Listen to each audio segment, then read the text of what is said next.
Hi, welcome back to Old House DIY. Everybody loves a bit driver. Great way for dealing with screws. Work really well with the 1/4 inch hex system. But how do you deal with your flathead screws? Well, you can get a good range of bits for the old Yankee screwdriver, but a Yankee's still not as convenient as a bit driver. So let's see if we can work out a halfway house, shall we? This is our traditional hex bit.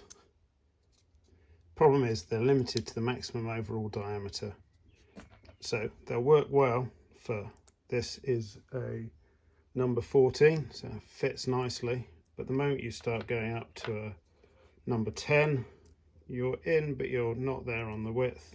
When you get bigger to a 12 it slops around like a sausage in the Dartford tunnel, particularly if you go up to something like a number 8. Absolutely no good. Your Yankee bits, which are these, have a cylindrical barrel with a stepped fitting, and these work really well in the bigger screws. They fit really well, nice, good shape, won't cam out, great, but they don't fit in a bit driver. So this is one I made a while ago out of, yeah, you can guess, an 18mm spade bit, but it has the standard hex on the end, and it's got a nice bit of material so you can shape your bit, and this will fit nicely into the screws.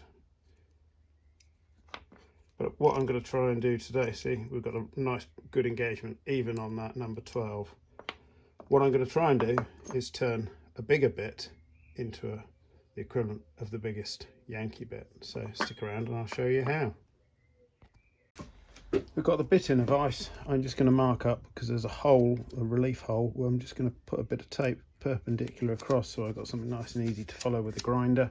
And I am going to be using a grinder for this because this is tool steel.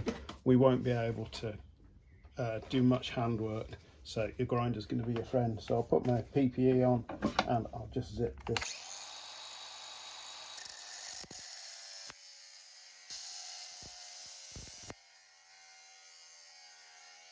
That's off. Now I'll go over to my bench grinder to square it off.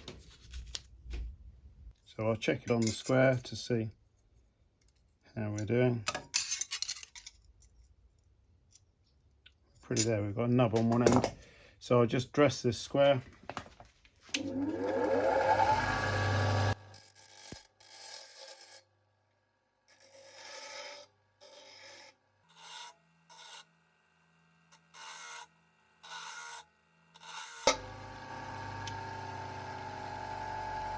Now I'll clean it up and I'll get some blue Dykem on and mark up the next cuts.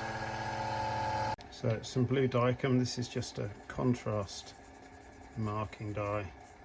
Goes on really thin, dries really quickly, and now to mark it up, you see it's drying across the face. Then I'll scribe on the sidelines and cut it.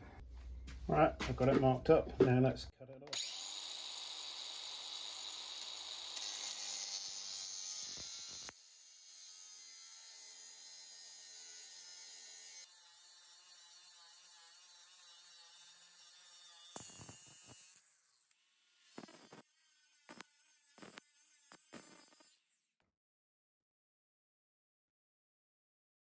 See how we're comparing? Just a bit bigger, perfect. Over to the bench grinder again to square it off. So we've got it all shaped and the tip thickened, all the edges off and smooth. This is pretty much the finished shape. What I'm now going to do is I'm going to heat treat it. I'm going to get the red so I can then quench it, and that'll be hard, and then I'll temper it back from here, making the shaft a nice straw colour, so that we've got a nice, it's nice and soft here, but we've still got a hard tip.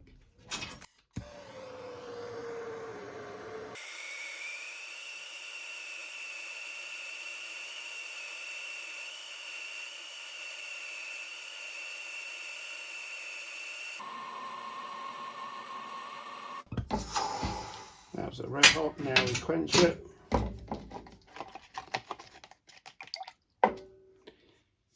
Now that's made the whole of the blade hard, including the shaft. So now what we'll do is we'll just run it back to a straw colour in here to soften it, but first I've got to clean it up. Clean now so we can be able to see the colour run. So I'm also going to start here and just work it so it goes to straw colour. When the straw comes to here, it's going to go straight in the cold water.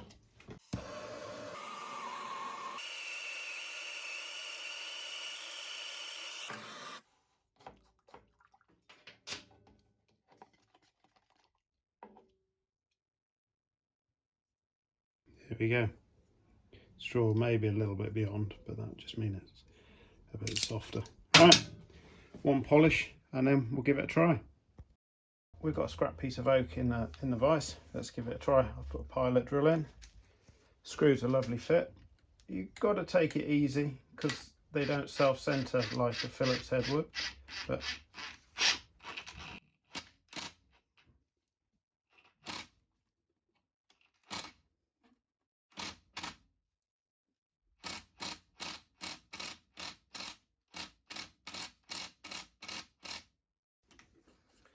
there we go, drives it in. It slips around a bit, but it would with a Yankee. Where I think this is going to be really useful is taking them out though, because it can really hit to take them out. There we go. There's our homemade flathead bit with a hex fitting. Thanks for watching.